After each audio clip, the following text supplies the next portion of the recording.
I've always said to my kids, you want to give energy. Don't drain the energy. Be the energy giver. Be the light, be the fresh air that shows up in other people's lives to help them and support them and to encourage them. So if you want that coming back to you, then you have to be that for others. So it all begins with who you're being and who you're showing up with, and therefore what you can attract.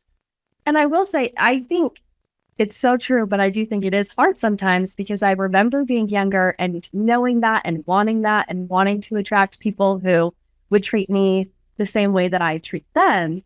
And I do remember I struggled sometimes feeling like I would be really inclusive and I would invite people and I would always bring people in. And because that came such a strong part of my personality, I found that I was sometimes struggling to get invitations back because that was just so who I was to a core. I was the planner. I was always inviting. And I think I was raised with the mindset to include everyone and to welcome everyone and not exclude. Mm-hmm. And I don't know if all my friends were raised with that same mindset. And so I oftentimes felt like I was not being included, which then pushed me to host even more. And luckily I was raised in a home where hosting was encouraged. And so I could invite people over. But I think had you been strict on not wanting people at the house or things, like I would have, it could have been hard to feel. Well, I think it's important to tell the listeners that you moved at the beginning of your junior year in high school. Yes. Okay. So kudos to you, because many people, especially as I talk to other friends about that, are like, what? You moved your kids? I did. My oldest was going into its senior year, she's another brother. And then you are my second oldest going into your junior year, and we moved. And they wanted to move, I will say. They were encouraging us to move, and they had to be really tough about it, because going to a new area in high school, you have to work for those friendships. You have to work to put yourself out there. You lost your kind of place in life in the high schools that they were at before, where they had lots of friends, and you didn't probably have those same struggles at all.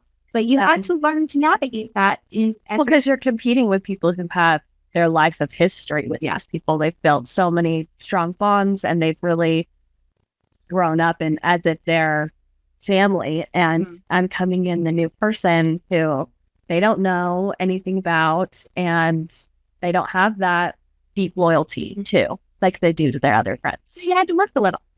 Yes. But you know what? That's okay. That's okay.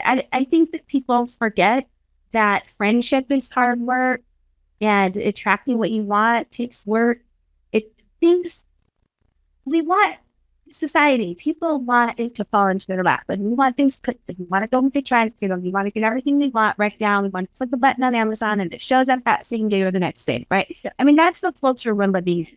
And when things don't go our way, it tends to be like, just shocker that we didn't get everything we want. And I don't think that that's bad necessarily to have some hardship, or to have to work for something, or to put in some time and effort into things that we like, and to build that resilience muscle that is so necessary in life. Because life is not always going to be perfect. So I was quite okay with that experience you guys had. And I was so proud of you for the way that you navigated it, because you didn't give up. You did invite, you did post, you did, when you saw people doing things that you weren't invited to online, because yes, that's the way our world works, you rose above that, and were able to be okay.